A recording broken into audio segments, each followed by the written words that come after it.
Boa noite, graça e paz da parte do Senhor Jesus. Estamos agora junto aqui com os irmãos para ministrar a palavra de Deus nessa noite. Queremos louvar a Deus pelos irmãos que já fizeram o louvor diretamente do templo e agora nós vamos então ministrar a palavra. E para isso vamos orar mais uma vez, pedindo agora que Deus nos fale através da sua palavra. Amém? Pai querido, Pai amado, nós te louvamos com cânticos espirituais. Te adoramos, te bendizemos. E agora, Senhor, nesse momento do culto, queremos ouvir a tua voz através da tua palavra. Fala conosco através dela. Usa-nos, Senhor, como instrumento nas tuas mãos, para ministrar a tua palavra nessa noite. Assim nós oramos e pela fé já te agradecemos, em nome de Jesus. Amém. Amém. Muito bem, queridos. Eu queria começar dizendo que hoje nós vamos dar continuidade ao tema da semana passada,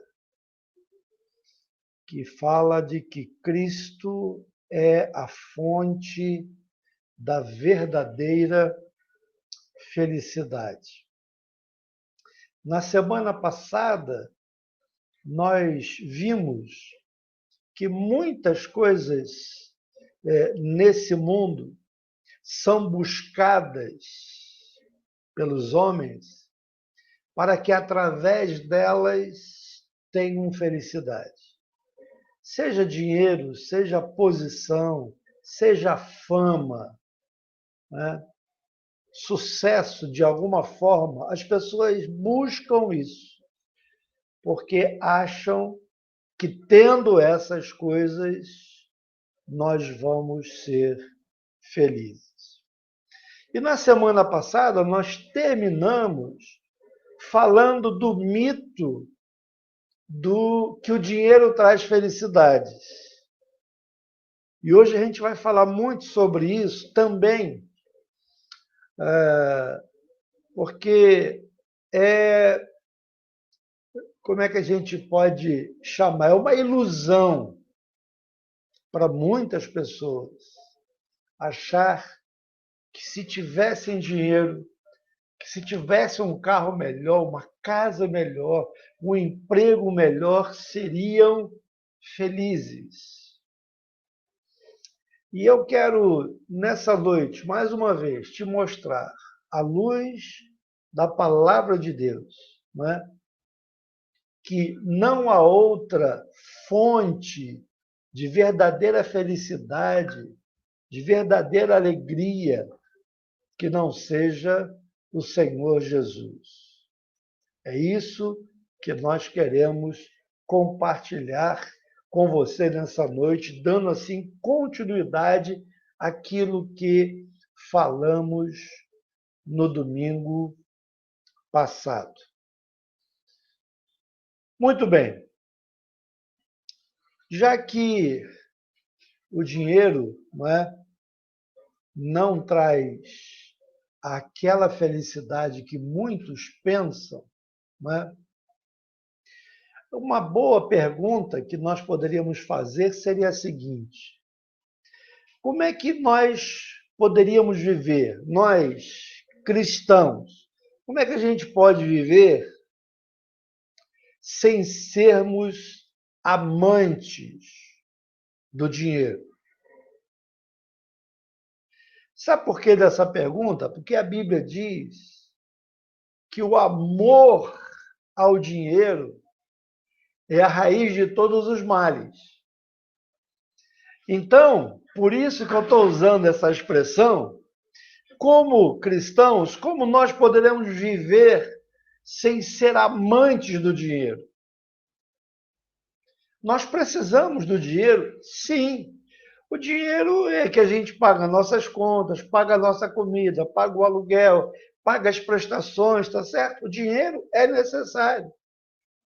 A Bíblia diz que o dinheiro não é o mal, mas ela afirma categoricamente que o amor, o apego ao dinheiro, este sim é a raiz de todos os males. Então vamos ver hoje, à luz da palavra de Deus, como a gente pode viver sem ser amante do dinheiro. Primeiro item, então, fuja do amor ao dinheiro. Eu queria que você deixasse a sua Bíblia aberta em 1 Timóteo, capítulo 6. A Sara já leu lá na igreja, lá no templo, esse texto. E nós vamos lê-lo de novo agora. 1 Timóteo 6, 11. Tu, porém, aliás, para ficar entendido, a gente precisa ler o verso 10.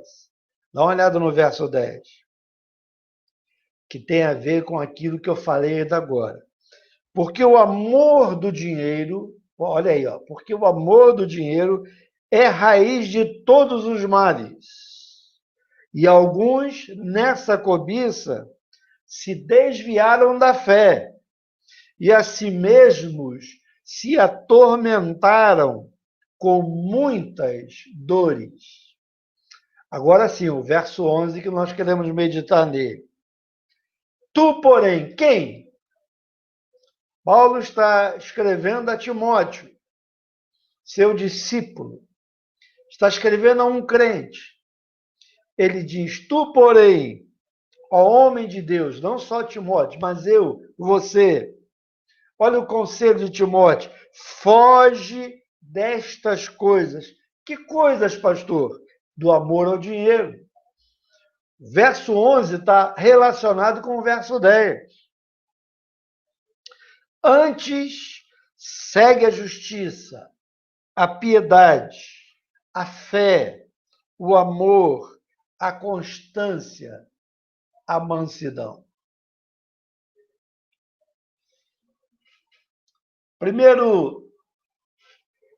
Primeira dica para você viver sem amar o dinheiro. Fuja do amor ao dinheiro. O homem feliz é conhecido por aquilo de que ele foge. Há momentos que fugir é sinal de covardia. Normalmente a gente fala isso. E ela fugiu, é covarde, né? Mas Neemias, ele respondeu o seguinte para os seus amigos: um homem como eu fugiria? Está lá em Neemias 6, 11. E ele está falando que ele não ia fugir do trabalho que ele havia sido chamado para realizar. Eu vou mostrar para vocês aqui o texto. Olha lá, Neemias 6, 11. Porém eu disse, homem como eu fugiria? E quem há como eu que entre no templo para que viva? De maneira nenhuma entrarei.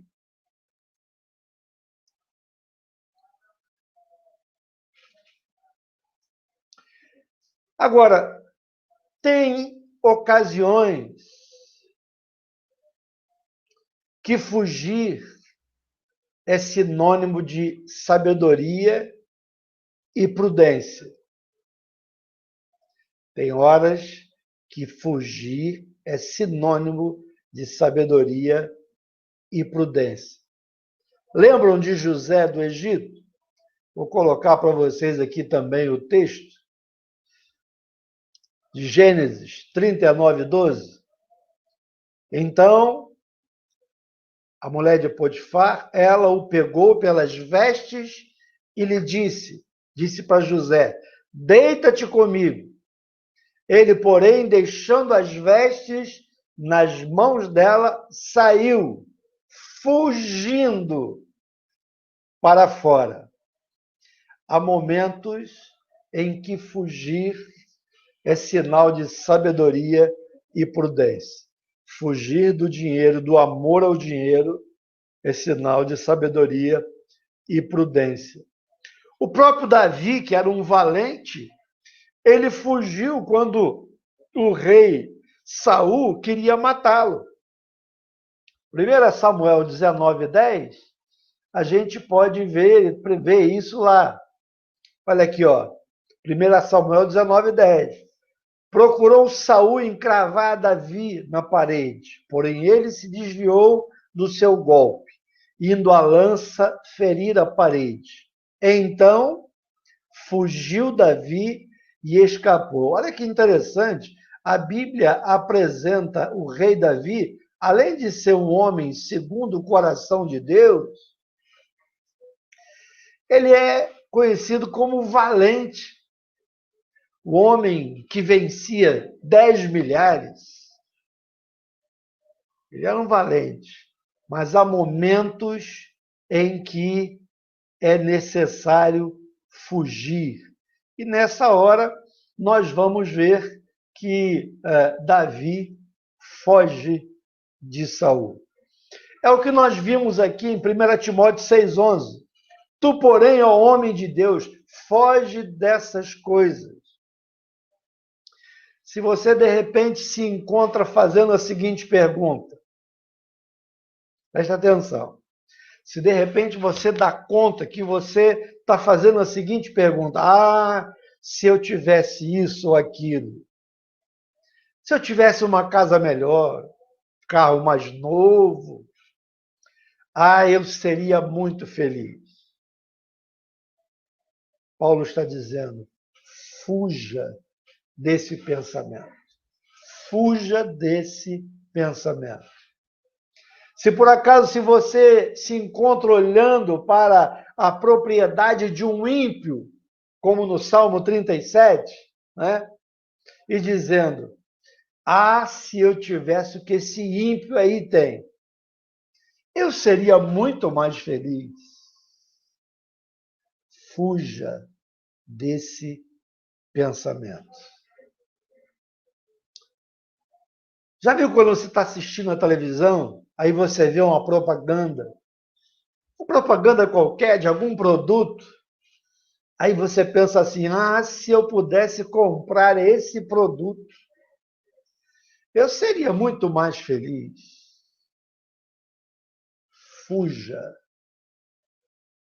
Fuja destas coisas ou coisas. Fuja dessas coisas. Mas por quê, pastor? Porque a sua felicidade não está em coisas. Aprenda isso. A sua felicidade está em Deus.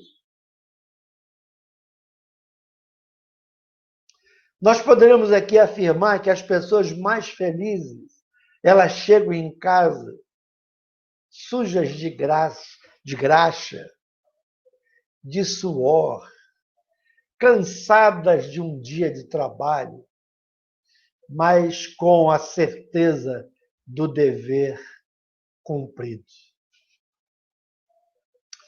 Mas ainda, aí no versículo 11, Paulo vai dar um outro conselho para Timóteo e para nós. Segue o caminho da virtude. Segue o caminho da virtude. Não siga o caminho do amor às coisas materiais. Segue o caminho da virtude. O homem feliz é conhecido por aquilo pelo qual ele luta. E, aliás, eu troquei aqui. Perdão. O homem que é conhecido por aquilo que ele luta, é o item que a gente vai ver no verso 12. Nós ainda estamos no verso 11. O homem feliz é conhecido por aquilo que ele segue. Não basta apenas separar-se do que é errado. É preciso seguir o que é certo. Não basta apenas separar-se daquilo que é errado, mas é necessário fazer, seguir a coisa certa. Nós poderemos dizer que há 6 virtudes que precisamos buscar mais do que o ouro e a prata. E a Bíblia fala sobre isso. Seriam a justiça, a piedade, a fé, o amor, a constância e a mansidão. Quando Paulo chega no verso 12, 1 Timóteo 6:12, aí sim, ele vai falar, olha, combate o bom combate da fé. Está vendo o verso 12 aí? Agora sim, aquilo que eu falei ainda há pouco, o homem feliz é conhecido por aquilo pelo qual ele luta. E o termo combater aqui é o mesmo termo que é usado lá do atletismo, de combater uma luta a fim de alcançar vitória. E essa palavra aqui também, combater, é a mesma no grego para agonizar. Ou seja, empreender esforço a fim de alcançar.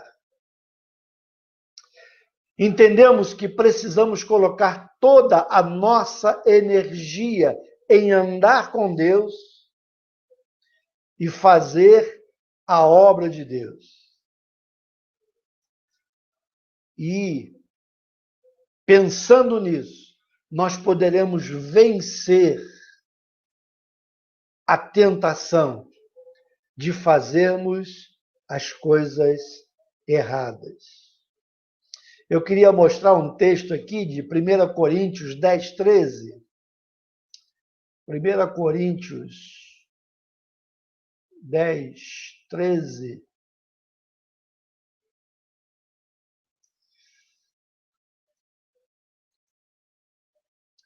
Eu tinha anotado aqui,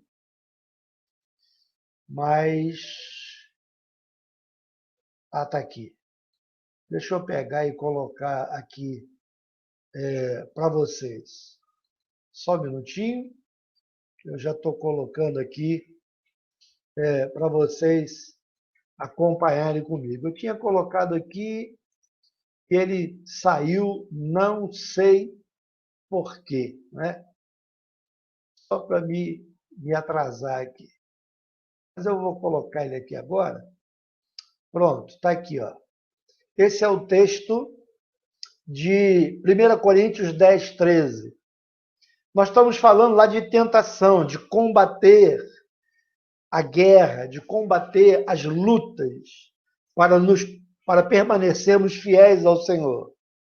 E aí, olha o que Paulo escreve aos Coríntios, no capítulo 10, a primeira carta, verso 13. Não vos sobreveio tentação que não fosse humana, mas Deus é fiel e não permitirá que sejais tentados além das vossas forças. Pelo contrário, juntamente com a tentação, vos proverá livramento, de sorte que o possais suportar. Ok? Eu e você podemos andar em santidade, combatendo o bom combate. Eu e você podemos desfrutar de uma alegria indizível e cheia de glória na presença do Senhor. Na presença do Senhor. Mas no verso 12 ainda, de 1 Timóteo 6,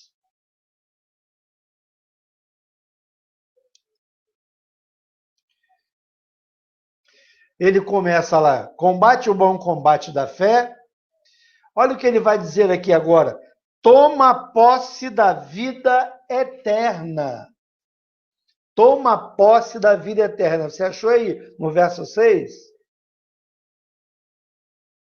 Nós estamos aqui falando de que a felicidade não está em coisas, em dinheiro, em coisas materiais, mas em Cristo. E o homem feliz é conhecido por aquilo de que ele se apropria como o maior tesouro da sua vida. E sabe qual é o maior tesouro da nossa vida? A vida eterna.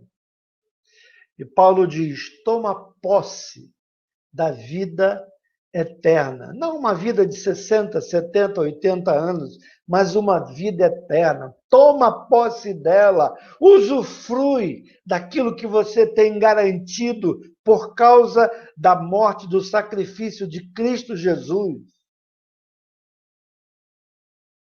Presta atenção no que eu vou te dizer aqui, querido. Tudo que você tem hoje ao seu redor é temporal. Um dia, todas essas coisas vão acabar. As coisas que hoje você valoriza tanto, elas vão acabar. Elas não vão existir mais.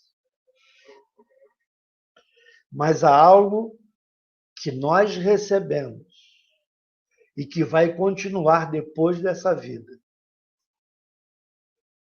A vida eterna que nós ganhamos em Cristo Jesus. E Paulo diz assim, olha, toma posse da tua maior herança. E a nossa herança não é exatamente nesse mundo, mas ela está preparada em Cristo Jesus. Eu posso dizer que você tem uma riqueza e uma herança que, segundo a Bíblia diz, nem ferrugem, nem traça, nem ladrão pode roubar. A riqueza que o Senhor nos deu e pela qual vale a pena lutar e que essa nos dá alegria, paz, é uma herança que a ferrugem, nem a traça, nem o ladrão pode roubar. Paulo está querendo dizer para mim e para você que nós precisamos viver à luz da eternidade e não à luz desse tempo presente, desse mundo. Paulo está dizendo para mim e você, tome posse da sua verdadeira felicidade em Cristo Jesus, garantida na eternidade.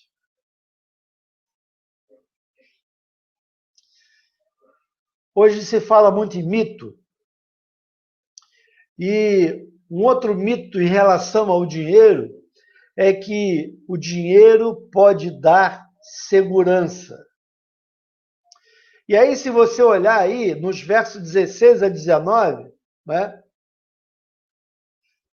1 Timóteo 6, 16 a 19,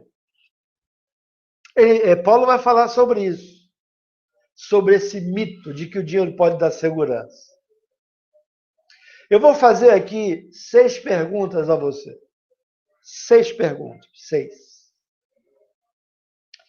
E eu gostaria de saber se você vai poder dizer sim a essas 6 perguntas. Se você disser sim, eu vou dizer para você que, comparada à maioria das pessoas que vivem hoje na face da Terra, você é rico. Preste atenção. Eu vou te fazer 6 perguntas. Se você disser sim às 6, você pode dizer assim, eu sou rico, comparado à maioria das pessoas que vivem no mundo hoje. Vamos às perguntas? A primeira. Você tem uma casa, você mora numa casa com 2 ou mais quartos? Sim ou não? Segunda pergunta. Você tem carro? Tem carro? Terceira pergunta. Você tem um banheiro privativo na sua casa só para você? Alguns têm até aquele banheiro lá da suíte, não é verdade? Mas um banheiro privativo só para você, que você não tem que dividir com vizinhos. Você tem? Muito bem. Quarta pergunta. A sua casa tem água encanada? Tem água encanada? Quinta. Você tem um chuveiro de água quente na sua casa? Ou você toma banho de água fria? Sexta pergunta. Você tem dinheiro para comprar arroz, feijão, o seu alimento do dia a dia? Você tem? Tem faltado alguma coisa na sua mesa? Se você disse sim, para pelo menos 5 ou 6 dessas respostas, eu quero dizer uma coisa para você aqui, com todas as letras. Você é rico. Porque há muitas pessoas vivendo hoje na face da terra que não têm o que você tem. Jesus, certa vez, dirigindo-se àquele jovem rico, lembra do jovem rico que foi conversar com Jesus? Ele disse assim: quão dificilmente um rico entra no reino dos céus.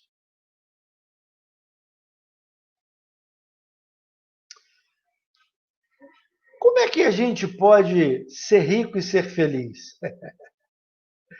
Como é que a gente pode ter dinheiro e ser feliz? Queria que você visse aí o verso 17. 1 Timóteo 6, 17.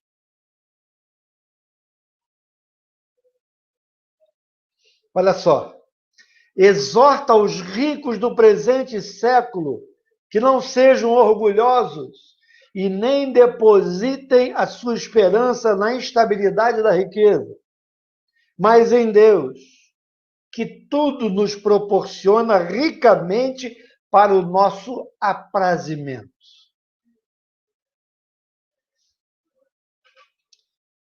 Como é que nós podemos viver ricos e felizes? Vivendo à luz de quem Deus é. Em hipótese alguma, nós podemos esquecer quem Deus é. Esse texto mostra 2 mandamentos negativos. Primeiro, diz para o rico não ser orgulhoso. Se o dinheiro que você tem faz de você uma pessoa orgulhoso ou orgulhosa, você não entendeu nem a si mesmo e nem o dinheiro. Não sejam orgulhosos. Não pensem alto sobre vocês mesmos. Não pensem além do que devem pensar de vocês mesmos. Sabe por quê, queridos? Porque o rico, ele é tentado a ser orgulhoso. Sabe por quê? Podíamos colocar aqui 2 razões para o rico ser tentado a ser orgulhoso. Primeiro, eles são tentados a pensar que merecem o que têm. Eles acham que merecem o que têm. Eles são levados a pensar que os que não têm não são tão inteligentes quanto ele é, ou quanto ela é, ou quanto eles são.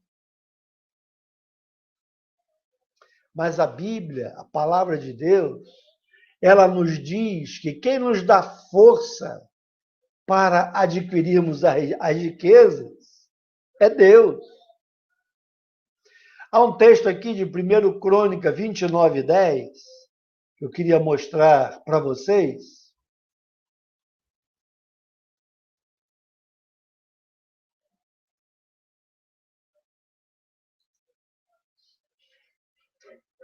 Olha o que esse texto diz aí, ó. 1 Crônica 29, 10. Teu, Senhor, é o poder, a grandeza, a honra, a vitória e a majestade. Porque teu é tudo quanto há nos céus e na terra. Teu, Senhor, é o reino, e tu te exaltastes por chefe sobre todos. Esse texto diz claramente que a riqueza não é nossa, que tudo é de Deus. E que eu e você somos apenas mordomo. Tudo que tem vem de Deus e vai voltar para Deus. Deus nos dá para que, como mordomos, possamos administrar essas coisas que Ele tem nos dado. Então, esse é a primeira razão de que os ricos muitas vezes se sentem orgulhosos. A segunda.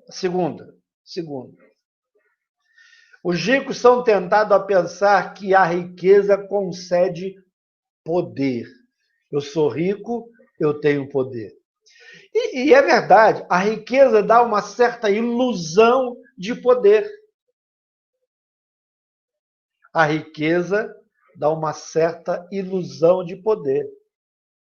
Mas à luz do verso 16 aí de 1 Timóteo 6, 16, diz que só Jesus tem poder permanente, só Ele é soberano. Eu vou dar um exemplo de um homem que teve muito dinheiro e teve muito poder. E ele pensou desse jeito. Estou falando de Nabucodonosor. Um homem que ganhou muito dinheiro. E ele pensou que o seu dinheiro lhe dava poder. Você conhece a história de Nabucodonosor? Procura ler na sua Bíblia a história de Nabucodonosor.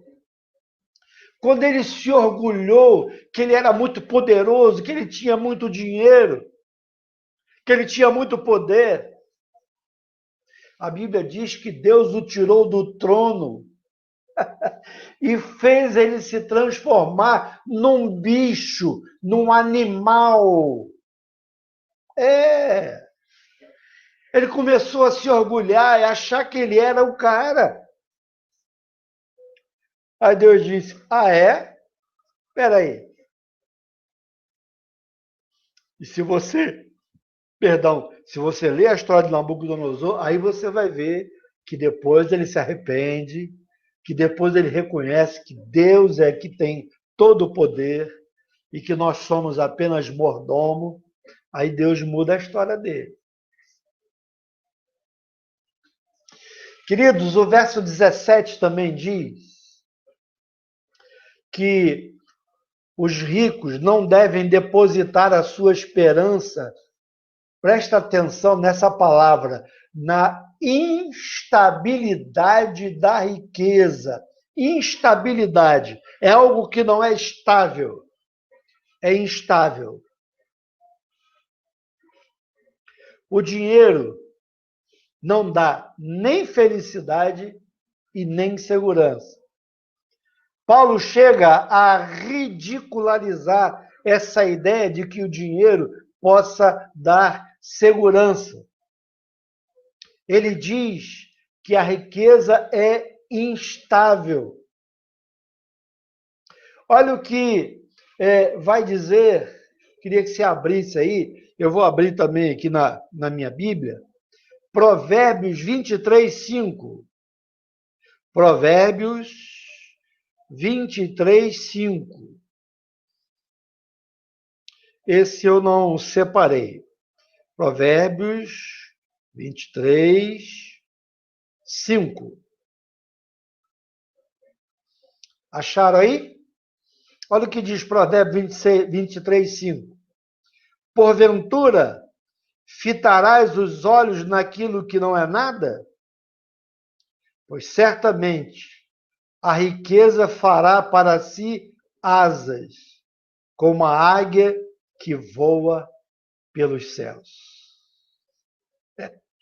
Esse texto diz que a riqueza, em certos momentos, ela cria asa como águias e se vai. Quantas pessoas você conheceu rico, mas que quebraram? Quebraram. Quebraram. Perderam tudo. E elas colocavam a sua esperança, a sua confiança, a sua segurança na riqueza. Perderam tudo.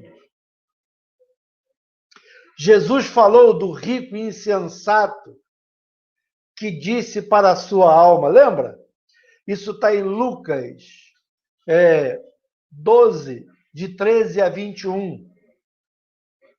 Quando aquele louco diz assim, agora come, bebe e regala-te, ó alma, por longos anos.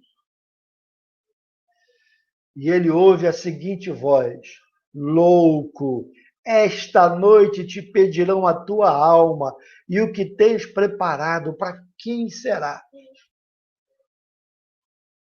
Aquele homem construiu celeiros maiores, porque a sua produção estava aumentando cada vez mais, e quando ele aumentou os celeiros, ele disse, ô alma, para ele mesmo, né? Descansa, folga agora, porque você tem aí muita coisa para muitos anos. E aí ele ouve uma voz que diz, louco, essa noite pedirão a tua alma, e o que tu tens reservado, para quem será? Para quem será? Eu tomei conhecimento de uma ilustração muito interessante. Existe um escritor chamado Joseph Aldrich, e ele escreveu um livro chamado Satisfaction, ou Satisfaction. E nesse livro, Joseph Aldrich, ele conta uma história dramática e é real. Eu vou compartilhar essa história que eu vi essa semana. E aí ele diz assim no seu livro, suponhamos que você tivesse chegado ao topo, junto com os 10 mais bem-sucedidos empresários do mundo, que se reuniram em Edgewater Beach Hotel de Chicago em 1923. E aí, ele diz no seu livro, à guisa de ilustração, imagine-se invisível. Você é invisível, você está lá, mas ninguém te vê. O número 11 dessa reunião histórica seria você, que está lá e você está se imaginando o 11º depois dos 10 mais vitoriosos, assim chamados, né? Empresários do mundo daquela época. E o livro diz, então você está ao lado de gigantes do mundo dos negócios. Você olha à sua volta e você vê naquele elegante salão as seguintes pessoas. Esse é um fato real. Em primeiro lugar, o presidente de uma grande companhia de aço. Era o número 1 daquela sociedade. O segundo, o presidente da National City Bank. National City Bank. Terceiro, o presidente de uma grande companhia de aparelhos elétricos. O quarto, o presidente de uma companhia de gás. O quinto, mais rico, o presidente do New York Stock Exchange. O sexto, um grande especulador de trigo. O sétimo mais rico, um membro do gabinete do presidente. O oitavo, diretor do maior monopólio do mundo. Está lá naquela reunião. O nono, o líder da Wall Street. Da Wall Street. E o décimo, o presidente do Bank of International Settlement. Deve ser assim que fala. E você está lá. A conversa casual gira. Qual é o papo desse pessoal? Iates, férias exóticas, casas, propriedades, clubes, assombrosas transações financeiras.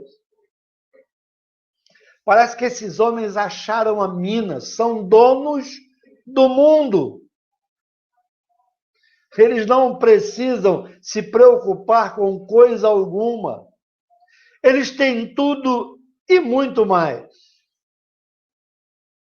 Talvez você está me ouvindo agora e você, poxa, eu queria ser um desses 10, né? Queria? Espero o final da história. O que aconteceu com esses 10 homens que chegaram ao topo da carreira 25 anos mais tarde? Veja, esse livro fala de um fato histórico, real. O presidente da Companhia de Aparelhos Elétricos morreu como fugitivo da justiça, sem dinheiro e numa terra distante, fora do seu país. O presidente da companhia de gás ficou completamente louco. Ficou louco. O presidente do New York Stock Exchange foi solto da penitenciária de Sing Sing. Chegou a ser preso. O membro do gabinete do presidente teve sua pena comutada para que pudesse morrer em casa. O grande especulador de trigo morreu no estrangeiro, falido. O líder da Wall Street, sabe o que aconteceu? Suicidou-se. O diretor do maior monopólio do mundo morreu também, sabe como? Suicidou-se também. E o presidente do Bank of International Settlement teve o mesmo fim. Suicidou-se. Todos esses são dados verídicos. Não parece irônico? Aquelas pessoas que disseram, não, mas se eu tivesse dinheiro, se eu tivesse isso, aquilo, eu seria o cara mais feliz do mundo. Olha aqui o exemplo. Isso para não falar de personagens mais novos da atualidade, que nós poderíamos falar aqui também. Que mesmo com muito dinheiro, não alcançaram a felicidade. Queridos, Jesus disse o seguinte: a vida de um homem não consiste na abundância de bens que ele possui. Palavra de Jesus. E a gente, às vezes, quer achar a felicidade em dinheiro, em coisas, em bens materiais. Queridos, ao invés de pôr sua confiança na estabilidade da riqueza, Paulo diz que você deve depositá-la em Deus. Em Deus. Está lá no verso 17 de 1 Timóteo 6. Nós já estamos chegando ao final. Como é que a gente deve lidar com essa questão da riqueza? Precisamos tornar-nos imitadores de Deus. 1 Timóteo 6,18. Vamos voltar lá em 1 Timóteo? 1 Timóteo 6,18. Olha o que diz aí. Que pratiquem o bem, sejam ricos de boas obras, generosos em dar e prontos a repartir. Paulo dá 4 conselhos sobre como lidar com o dinheiro sem perder a alegria de viver. Paulo está dizendo o seguinte: se eu e você, através do nosso trabalho, do nosso suor, conseguimos juntar algum tipo de dinheiro, de riqueza, Paulo dá alguns conselhos. Primeiro, pratique o bem. Não deixe o dinheiro dominar você. Domínio. Não deixe você pertencer ao dinheiro. O dinheiro tem que pertencer a você. Você tem que dominá-lo, não ser dominado por ele. Não deixe o dinheiro ser o seu patrão. Faça-o um servo teu e não seu patrão. E outra coisa, não acumule só para você. Faça um instrumento de ajuda a outras pessoas. É isso que Paulo está nos ensinando. Segundo, seja rico de boas obras. Isso tudo lá no verso 18. Abra os seus celeiros. Seja um Barnabé. Lembra de Barnabé? Qual foi a última vez que você fez algo que trouxe glória ao nome de Deus e alegria para algumas pessoas quando você as abençoou? A Bíblia fala que a igreja da Macedônia doou-se antes e depois doou daquilo que eles possuíam. Paulo diz ainda: seja generoso em dar. Se Deus lhe conceder bens, riqueza, Deus lhe deu mais do que você precisa, não apenas para ser guardado. Deus quer que eu e você abramos o coração e abramos também as nossas mãos, o nosso bolso para dar. O que a Bíblia diz sobre dar? A Bíblia diz assim: mais bem-aventurado é dar. Se você dá, é porque você tem, porque Deus te deu. É bem mais aventurado dar do que receber. A Bíblia fala também que Deus multiplica a sua sementeira. E é interessante, você já plantou alguma coisa? A semente que multiplica não é aquela que você come, mas é aquela que você semeia na terra. Tem semente que a gente come e tem sementes que são usadas para semear. Mas a que multiplica não é a que você come, é a que você semeia. A Bíblia diz que Deus nos amou e deu o seu Filho. O que você tem dado? Quanto você tem dado? Com que frequência você tem dado? Vamos ainda no terceiro tópico de como ser rico e não perder a bênção de Deus. Entesoure riquezas para a vida eterna. É o verso 19. Que acumulem para si mesmos tesouros, sólido fundamento para o futuro, a fim de se apoderarem da verdadeira vida.